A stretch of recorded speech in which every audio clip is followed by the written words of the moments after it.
Primero le agradezco a mi amigo el doctor Carlos Reta Martínez. Por muchas cosas me congratulo estar aquí porque me considero que este es mi alma mater.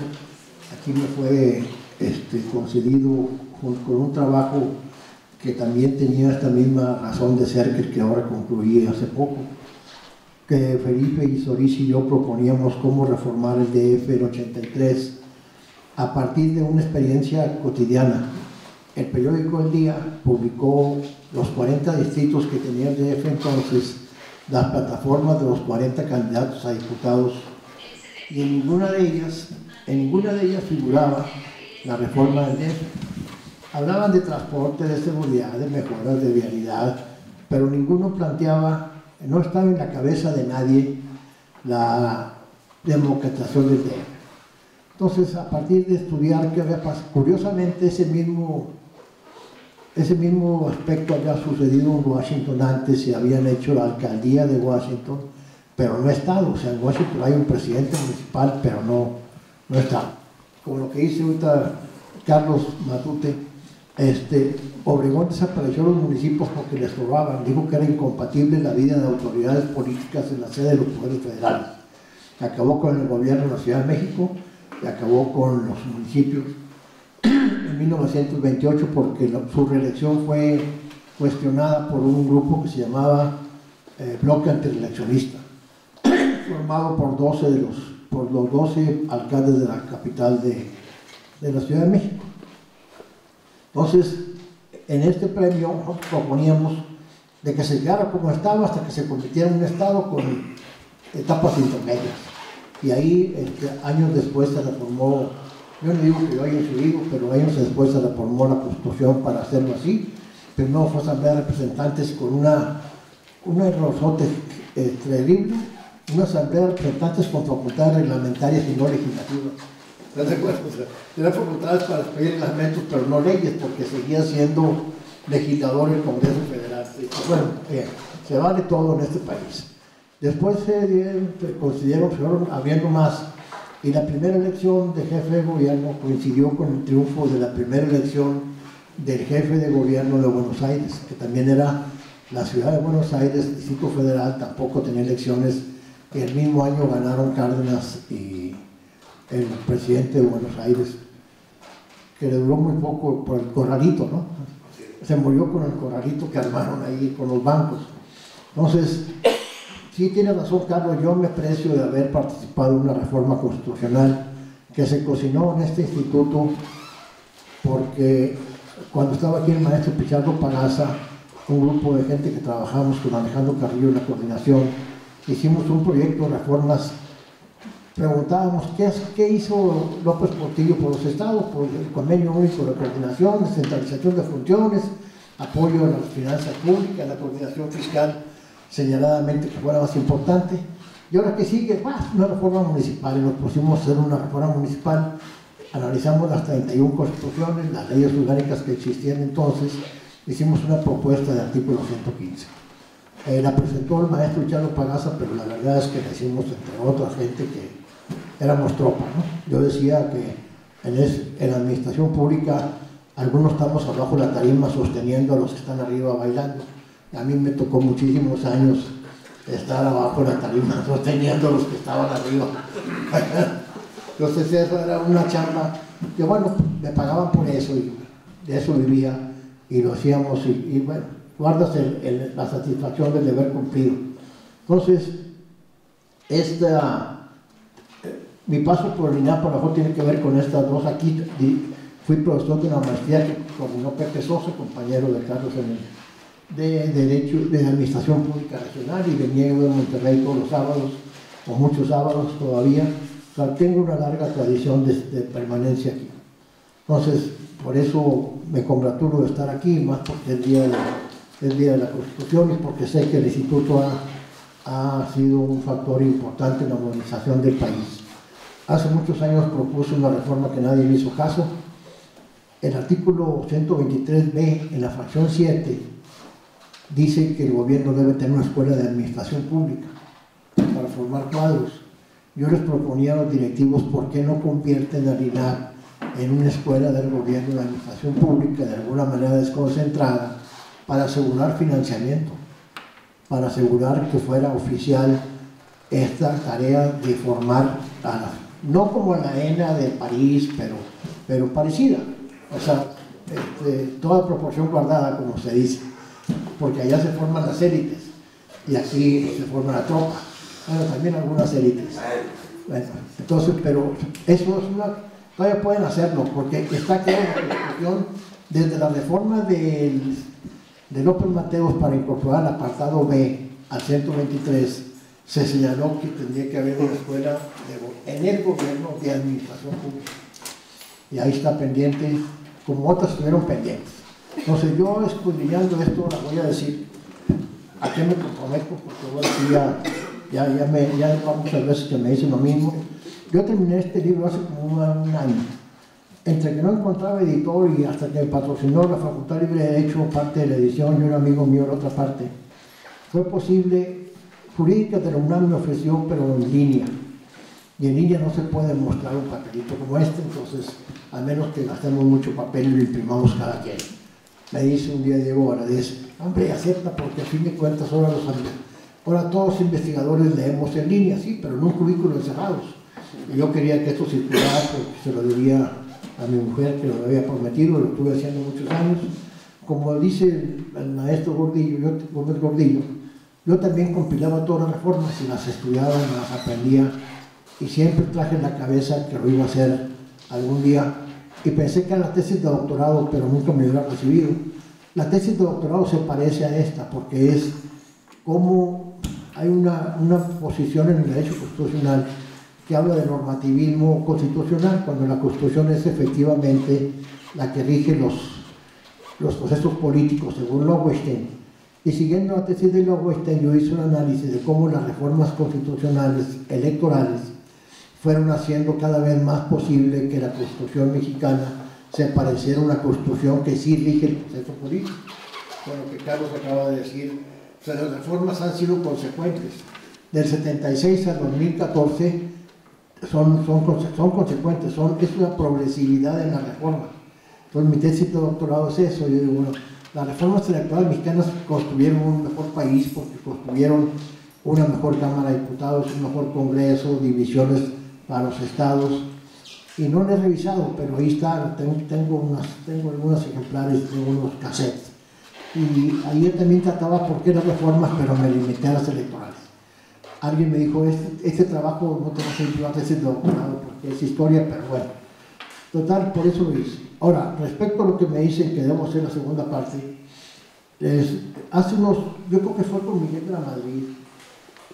Miguel de la Madrid, el 2 de diciembre, hace lo que Carlos señalaba, una propuesta de reforma constitucional para la renovación moral de la sociedad.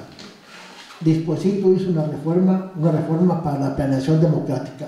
Miguel de la Madrid, como nunca antes, metió a la Constitución sus 6 lemas de campaña, los hizo 6 procesos de reforma constitucional. O sea, fue el primero.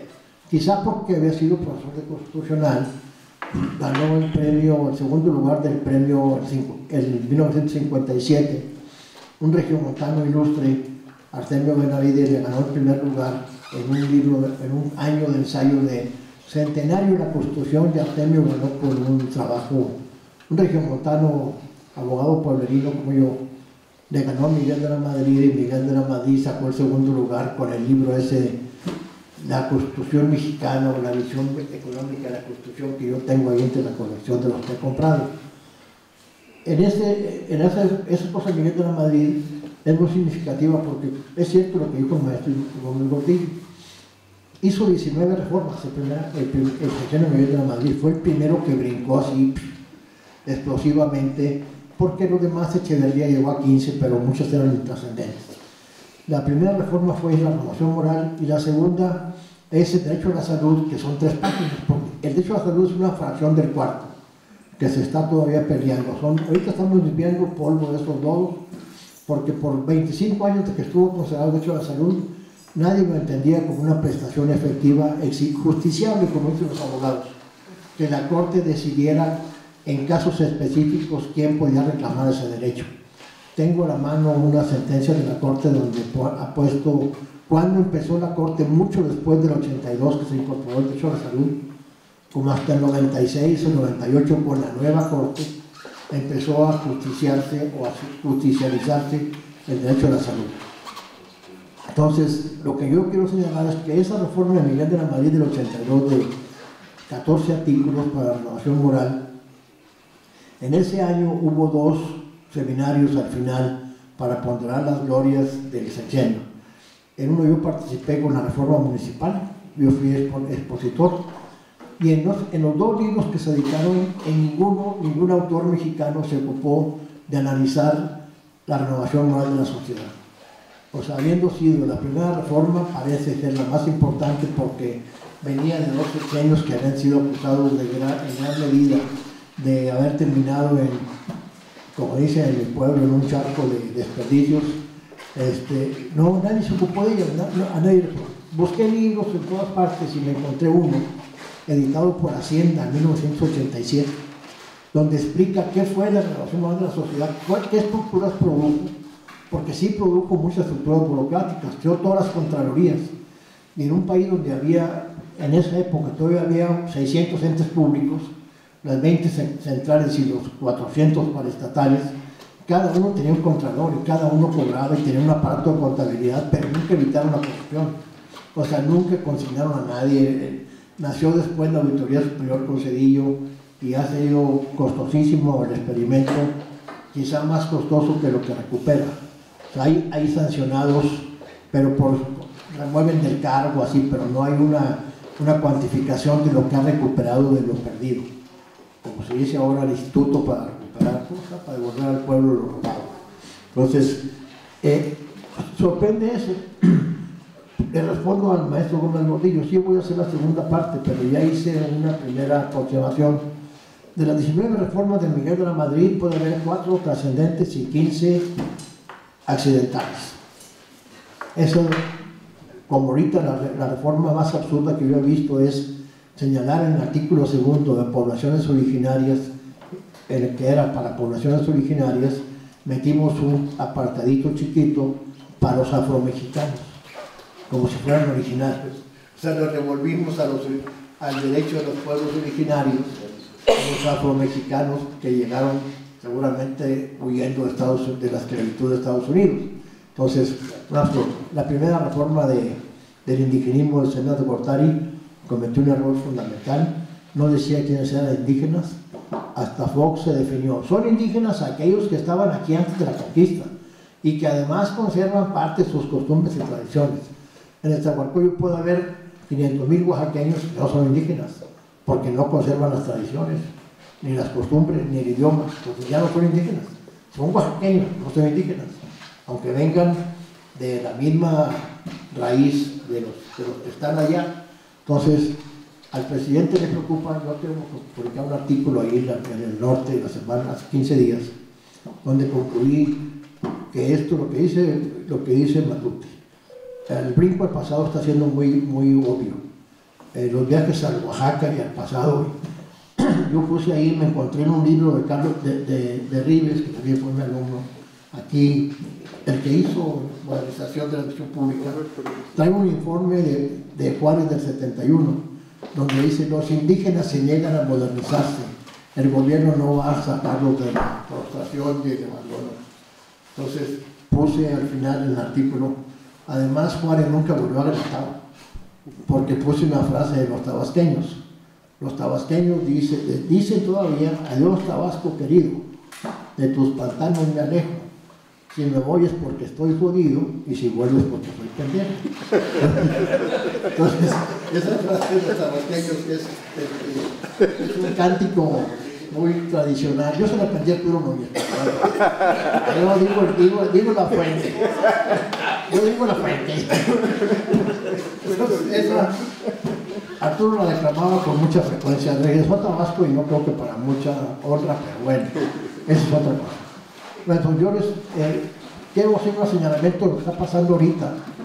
Esto comentamos en la previa que este incidente de que se había caído la fracción octava, ahora novena del artículo 3 relativo a la autonomía universitaria. Ese fue un hecho así como accidental. De repente se forman los sindicatos en la universidad, el APAUNAM y el CITAUNAM, y luego intentan conseguir un registro en la Secretaría del Trabajo como sindicatos. Y se los niegan porque dijo, no, ustedes no son ni trabajadores A ni trabajadores B.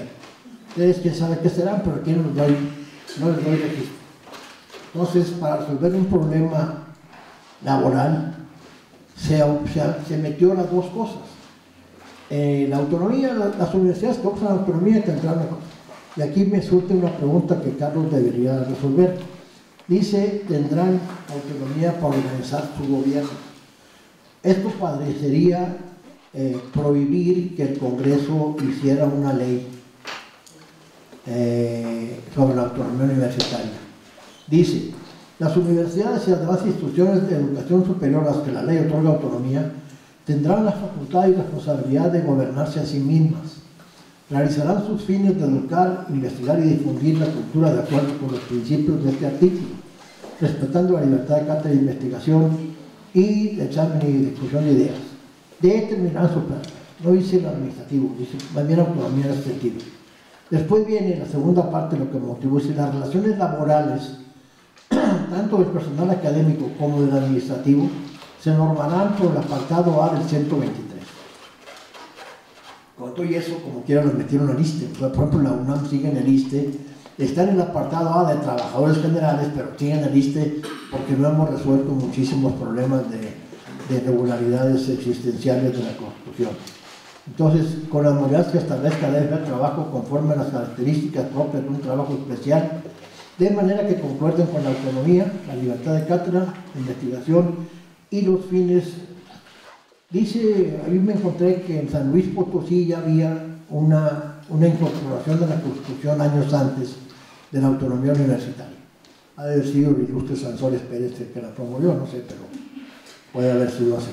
Bueno, también, no debo ser muy extensivo, lo que decía el maestro Gómez Gordillo, esta cosa de la resumen que hicieron Diego Valadez, Fix Fierro y Pedro Salazar, no satisface, no parece ser posible, porque en México todo lo mete en la Constitución para evitar los amparos. Porfirio, hace hoy en la mañana leí un artículo del ministro Cosío, que dice que es una contrarreforma lo que están planteando en materia penal, semejante a la que hicieron. Dice, la Corte declaró que era inconstitucional el arraigo. Entonces, ¿cómo haces que sea constitucional? Pues mételo en la Constitución. Aunque ya los tratados internacionales lo prohíben. Y México firmó tratados internacionales que prohíben, que deben ser acordes en materia de derechos humanos, son obligatorios los tratados internacionales y prohíben el arraigo porque es una pena anticipada. Entonces, para no batallar, pusieron el arraigo en la Constitución. Entonces, el peligro es que ahora estas reformas constitucionalicen el atraco de los derechos humanos en materia penal, que han costado varias reformas, empezando con la de Cedillo del 93, que fue el primero que metió la mano al sistema penal. Entonces, le contesto al maestro Gordillo, la banca se reprivatizó mucho antes de 10 años. Inmediatamente empezaron a vender certificados fiduciarios, se llaman certificados bursátiles. Aportación particular. Y esos hicieron que las casas de bolsa fueran la banca estuviera de moda. De ahí surgieron los capitales grandes de Hernández y de Lim. O sea, la casa de bolsa, con perdón de la regulación, actuaban como bancas, recibían depósitos, pagaban intereses, o sea, privatizaron antes. ¿Por qué? Porque con ese pretexto además crearon consejos jurídicos regionales y a los expropiados de Monterrey les devolvieron la dirección de su banquito, en cada región hicieron lo mismo. Entonces fue un poco vergonzoso hacerla más rápido que los 10 años, pero sí hicieron que no tuviera el efecto deseado de la banca. No mejor crédito a los pobres, ni al campo, ni a las empresas pequeñas ni medianas. Siguió siendo un negocio para todos, como lo sigue siendo. Entonces, la otra, yo no lo dije aquí, pero bueno, de alguna manera sí lo dije aquí porque hay un hallazgo que hice posterior, no sé cómo meterlo. Hay un libro recientemente editado por el Fondo de Cultura que se llama Mújica, el presidente que no tuvimos, y Mújica, Francisco J. Mújica fue el presidente de la Comisión de Constitución. Y en ese libro viene su papel en el artículo 3, que sí lo menciono aquí. Mújica fue el que impulsó que no fuera. Concluyo. ¿Qué quiero decir? Que Carranza no es el autor de la Constitución, sino Mújica y otros grupos, Bojorquez y otros. Glorificamos a Carranza cada 5 de febrero, pero la Constitución de Carranza no quedó nada. ¿Por qué? Porque la parte fundamental era la del 57 y la parte 9 era el tercero, el 27, el 123, que no existían, y esos se lograron gracias al grupo radical en el Constituyente 17. Está muy bien tratado ese trabajo, con un libro de 130 pesos, de 130 páginas, de una autora extranjera, que se publicó en el Instituto Nacional de Estudios Históricos y que se acaba de reeditar por el Fondo de Cultura, que se llama Sin Mújica, el presidente que no tuvimos. Y ahí viene la expropiación petrolera, el 27 constitucional, a quién se le ocurrió la propiedad originaria, que fue a Bojorquez, en la educación, a Mújica. O sea, ahí hay una historia adicional de la Constitución, que a lo mejor rescato algunas páginas porque fue de hallazgo posterior. Cuando estuve en la Fundación Miguel Alemán, ahí con el doctor Carrillo Castro, alguien me dijo que había tratado muy mal a Carranza. Y yo dije, como también aprendí de Arturo Núñez, yo no tengo nada en contra de ese hijo. No, si yo no tengo nada en contra. Así decía Arturo Núñez, ¿cierto o no? ¿Cierto? No, si yo no tengo nada en contra de ese hijo. No tengo nada en contra ni a favor, así es que creo que se debe reestudiar. Yo intenté además hacer efectivo un pensamiento que aprendí en Francia. En Francia, después de la Segunda Guerra, vieron que las constituciones no tenían mucho sentido. Entonces obligaron a que los cursos se llamaran Derecho Constitucional e Instituciones Políticas. O sea, en Francia no estudian Derecho Constitucional, sino se estudia junto con las instituciones políticas. Y todos los libros franceses se llaman así, se llaman Instituciones Políticas de Derecho Constitucional o al revés. Entonces en México estudiamos un texto que no sabemos si se cumple o no. Entonces no le da esta intensidad al estudio de la Constitución que yo quise hacer, y que, como dice Carlos, me pareció interesantísimo el periodo, la Sonora Matancera, como decía Artemio Benavides, el grupo Sonora, que se mataron todos entre sí, mataron a muchos más. La Sonora Matancera impidió, a lo mejor logró terminar primero con Carranza, y luego después se equivocaron al poner a Cárdenas. En ese libro se nota muy fácil cómo fue que llegó. ¿Por qué Cárdenas puso a Mújica? Hay un libro de 900 páginas que nomás yo tuve que leer porque me lo pidió Cuauhtémoc, Cárdenas por Cárdenas. Y ahí viene muy claro por qué no pusieron a Mújica. Porque los 30 gobernadores que todavía tenían algún peso estaban en contra. O sea, Cárdenas abrió realmente el juego para la sucesión, no fue dedazo en favor de Ávila Camacho, perdió la postulación de Mújica pensando que podría volver el desorden y la inconformidad, o sea, que se podía acabar la vida y la estabilidad política. Entonces yo les agradezco de veras, Carlos, la generosidad de haberme recibido aquí, a ustedes que están aquí conmigo, su atención, a mis amigos, los comentaristas también, a Fernando Basúa, a los amigos Achela, que hoy cumpleaños ayer o antier, pero sí me comprometo a hacer la segunda parte, pero le voy a bajar, lo que no tenga importancia no se lo voy a dar. O sea, voy a señalar cuándo entró la iniciativa, quién la firmó, dos párrafos de la discusión y cuándo se aprobó. Pero que en estas leí más de 8.000 o 10.000 páginas. Me eché 5 tomos de los derechos del pueblo mexicano, que los tengo subrayados. Ya intenté con el de Miguel de la Madrid, son 40 o 50 páginas. El debate, porque es iniciativa, dictamen, debate, y luego cómo quedó. Y entonces estar seleccionando mi habilidad para los artículos de periódico que me exigen 3.600 caracteres, me permitió hacer esto, que trae muchísima información en muy pocas palabras. O sea, es un libro de índice, es un índice para que hagan investigaciones. Muchas gracias.